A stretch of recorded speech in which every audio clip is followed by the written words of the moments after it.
শত্রুকে দূর থেকে মৃত্যু বান মারুন। কিভাবে শত্রুকে দূর থেকে মৃত্যু বান মারবেন, আজকে এই ভিডিওর মাধ্যমে আমি আপনাদেরকে দেখাবো। আমি আমাবস্যা রাতে, মহালয়া আমাবস্যা রাত্রিতে যে কাজটা করেছি, ওই কাজটাকে আমি ভিডিও করে রাখছি, আপনাদেরকে ভয়েস দিয়ে বলতেছি কিভাবে কিভাবে আমি কাজটা করছি। আপনারা কিভাবে কাজ করে শত্রু নিধন করবেন, শত্রুকে দূর থেকে শেষ করে ফেলবেন, তাও মাত্র 24 ঘন্টার মধ্যে। যত প্রকার বাধা বিপত্তি থাকুক, আমি যতগুলা কাজ করছি আমাবস্যা রাত্রিতে, আমার একটা কাজও মিস যায় নাই। ঠিক আছে, তবে এই কাজটা কিভাবে আপনারা করবেন, কোন নকশা দিয়ে করবেন, কোন সময় করবেন, আমি বিস্তারিত বলে দিতেছি। ইউটিউবে হয়তো বা অনেক ধরনের ভিডিও আপনারা দেখেছেন, তো আজকেও আমি দেখাইতেছি এই ভিডিওটা। অবশ্যই আমি মনে করি ইউটিউবের মধ্যে একদম স্বতন্ত্র একটা ভিডিও আমি দেখাইতেছি। এরকম ভিডিও আপনি এর আগে কখনো, আমি মনে করি, কোনো তান্ত্রিকের কাছে দেখেন নাই। কারণ এরকম বিদ্যা আপনাদেরকে দিবে না, কারণ এরকম বিদ্যা দিলে তাদের ব্যবসা থাকবে না, কারণ ইউটিউবটা এখন ব্যবসায় পরিণত হয়ে গেছে। আমাকে অনেক ভাইয়েরা ফোন দিয়ে বলেন যে ভাই আমাকে আসল কিছু বিদ্যা দেন বা আসল কিছু মন্ত্র দেন। তো তাদের অনুরোধে মূলত আমার এই বিদ্যাটা দেওয়া, একদম পরীক্ষা করে তারপর আমি আপনাদেরকে দিলাম। আপনারা ভিডিওটা না টেনে একদম প্রথম থেকে শেষ পর্যন্ত দেখবেন, তাহলে বুঝতে পারবেন কিভাবে শত্রুকে বান মারবেন। তো বান মারার জন্য কি কি দরকার আছে এবং কি কোন সময় করবেন, এখন আমি আলোচনায় চলে যেতেছি। বিশেষ করে শত্রুর শরীর বন্ধ বা শত্রুর জন্য আপনার পিঠ দেয়ালে ঠেকে গেছে, শত্রুর শরীর বন্ধ, অনেক প্রকার চালান দিচ্ছেন, পাঠা বলে দিচ্ছেন, কিন্তু তবুও কাজ করতে পারেন নাই, ওই ভাইয়েরা এই কাজটা করবেন। আবার দেখা গেছে বিদেশ থেকে কাজ করছেন, তান্ত্রিকরা বলতেছে নদী পার হয়ে কাজ হয় না, ওই ভাইয়েরা এই কাজটাকে করবেন। আবার দেখা গেছে শরীর বন্ধের বাহানা দেয় অনেকে, তাদের জন্য এই কাজটা।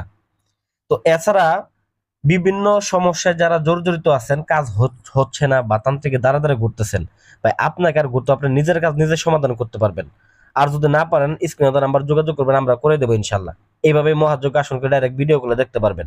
আর যাই হোক, অনেক ভণ্ডপত্রক বের হয়েছে, তাদের থেকে সাবধান থাকবেন। স্ক্রিনে যে নাম্বারটা দেখতেছেন, দেখেন নাম্বারটার নিচে কিন্তু কোনো দাগ ঠাগ নাই। আর অনেক অসাধু ব্যবসায়ী বের হয়েছে, যারা আমাদের এই ভিডিওটাকে নকল করার চেষ্টা করে নিচে দাগ দিয়ে মিশাই দেয়, তাদের নাম্বার বসায় দেয়। তাদের থেকে সাবধান থাকবেন, ভয়েস শুনবেন এবং আসনের সামগ্রীগুলা ভিডিও করলে দেখে তারপরে নিশ্চিত হয়ে তারপরে কাজ দিবেন, এছাড়া কাজ দিবেন না। তো যাই হোক ভিউয়ার্স, আমি প্রথমত আপনাদেরকে বলে নেই এই কাজটা করার জন্য আপনার কি কি সামগ্রী দরকার। বিশেষ করে এই কুত্তা বান্ধার জন্য একটা নকশা আছে, নকশাটা আমি শেষে দেখাই দিচ্ছি আপনাদেরকে।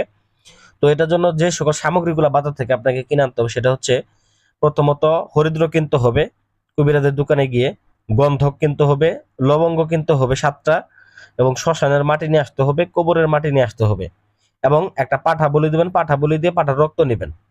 আর যদি আপনার পাঠার রক্ত কোন তান্ত্রিকের কাছ থেকে সংগ্রহ করতে পারেন, তাও নিতে পারেন। ঘি নিয়ে আসবেন, একদম খাঁটি ঘি নিবেন, রক্তচন্দন কাঠ নিবেন, এবং যে কাজটা করবে তার বীর্য নিবেন। এই সকল সামগ্রীগুলো দেখেন বাটির মধ্যে সামনে সাজায় নিছিলাম, সাজায় আপনারা নিয়ে নেবেন। তো বিশেষ করে এই কাজটার জন্য আপনাকে মনে প্রাণে একটা বিশ্বাস, পূর্ণদৈর্ঘ্য বিশ্বাস রাখতে হবে। কারণ আপনার যদি বিশ্বাস না থাকে, আপনি আমাকেও ফোন দিয়েন না, এই কাজও করেন না, এখনই ভিডিও দেখে চলে যান। কারণ আপনি যদি এই বিদ্যার প্রতি বিশ্বাস রাখতে পারেন, আমি মনে করি 100% আপনার ফলাফল পাবেন।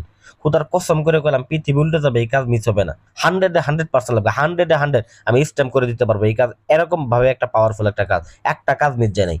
তো যাই হোক, এটার জন্য প্রথমত নকশাটা অঙ্কন করতে হবে এবং আপনাকে একটা পুতুল বানাইতে হবে। শ্মশানের মাটি দিয়ে একটা পুতুল বানিয়ে নিতে হবে, এবং পুতুলের উপর মন্ত্র পাঠ করে যে সকল সামগ্রীগুলোর কথা বললাম, ওই জিনিসগুলো ওই পুতুলের উপর ছিটা ছিটা দিতে হবে। আপনারা ভিডিওতে দেখতে পাইতেছেন, আমি ওই সকল পাঠার রক্ত এবং কি হরিদ্র, শ্মশানের মাটি, লবঙ্গ, এগুলা গন্ধক আমি ছিটা ছিটা দিতেছি এবং কি মন্ত্র প্রয়োগ করতেছি।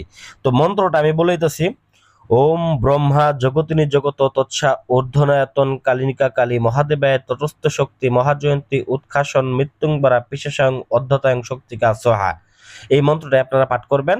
আবার বলতেছি, ওম ব্রহ্মা জগতিনী জগত তৎসা ঊর্ধ্বনায়তন কালিনিকা কালী মহাদেবায় তটস্থ শক্তি মহাজয়ন্তী উৎখাসন মৃত্যুংবরা পিশেষাং আদ্যতায়ং শক্তিকা সোহা।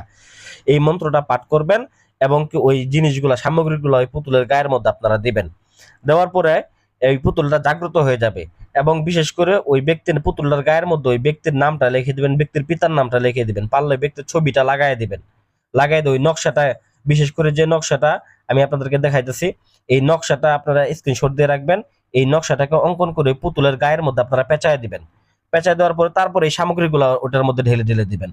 তো তারপরে কি করবেন, শেষে যে আপনার কাজ হচ্ছে, দেখেন নকশাটা ভালো করে লক্ষ্য করে নেন, স্ক্রিনশট দিয়ে নিয়ে নেন। তো শেষে আপনাদেরকে যে কাজটা হচ্ছে, পুতুলের শ্মশানে যাইতে হবে এবং চন্দন কাঠ দিয়ে আপনাকে চিতা বানায় এই পুতুলটাকে পোড়াবেন। চিতাটাকে পুরানোর 24 ঘন্টার মধ্যে শত্রু যেখানে থাকুক হার্ট অ্যাটাক করে মরবে, কেউ টেরও পাবে না। হুট করে পড়বে, হুট করে শেষ হয়ে যাবে। কোনো মায়ের পুত, কোনো বাপের পুত, কোনো তান্ত্রিক কবিরাজ নাই যে তাকে বাঁচাবে। 100% গ্যারান্টি। এরকম ভিডিও পেতে অবশ্যই ভিডিওটাকে লাইক করবেন, ভিডিওটা শেয়ার করে দিবেন আপনার বন্ধুদের উপকারের জন্য। ধন্যবাদ সবাইকে, ভালো থাকবেন।